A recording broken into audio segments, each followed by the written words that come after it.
मुंबई शहराच्या शेजारच्या मीरा भाईंदर या परिसरामधील 254 एकरच्या जमिनीवरून पुन्हा एकदा एक वाद सुरू झालाय। राज्य सरकारने केंद्राला भाडेपट्ट्याने दिलेली मिठागराची 254 एकराची जमीन गमावण्याची नामुष्की राज्य सरकारवरती ओढावली आहे। Estate investment Meera salt work यांच्या बाजूने हायकोर्टाने निकाल दिला, त्यामुळे राज्य सरकारची मोठी अडचण झाली। त्यामुळे हे 254 एकर जमीन खासगी कंपनीच्या घशातही गेल्याचं कळतंय। आता या संपूर्ण प्रकरणाच्या संदर्भात राज्य सरकार सुप्रीम कोर्टात जाणार आहे। जमीन परत मिळवण्यासाठी सरकारने आता प्रयत्न सुरू केले आहेत। दरम्यान याच प्रकरणी संजय राऊतांनी आरोप केल्याच्या नंतर विजय वडेट्टीवार यांनी सरकारला लक्ष केलेलं आहे आणि याचवरती महसूल मंत्री चंद्रशेखर बावनकुळे यांनी देखील स्पष्टीकरण दिलं आहे। हे दोन महावीर कोण आहेत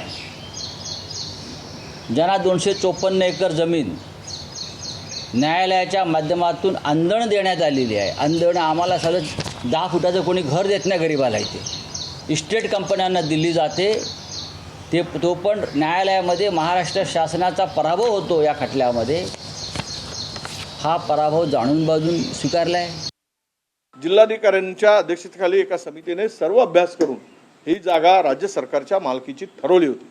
त्याविरुद्ध कोकण विभागाच्या आयुक्ताकडे ते अपील गेलं। त्या कोकण विभागाच्या आयुक्तांनी तत्कालीन त्या विरुद्ध निर्णय दिला।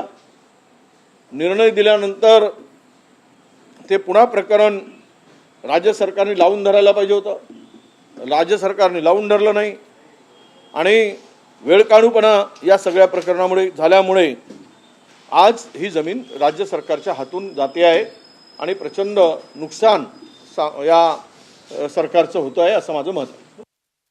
या ठिकाणी संजय राऊतजीशी मी काल बोललो, माननीय वडेट्टीवारजीशी बोललो आहे।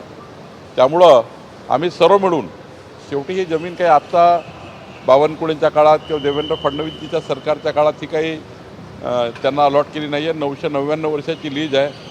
100 वर्षापूर्वी त्यांना ती जमीन देण्यात आली होती आणि त्यातनं ती लीज सबमिट करण्यात आली। मोठी हिस्ट्री आहे, पण यामध्ये आम्ही कोणाला सोडणार नाही। आम्ही सुप्रीम कोर्टात जातो आहे। एबीपी माझा, उघडा डोळे बघा नीट।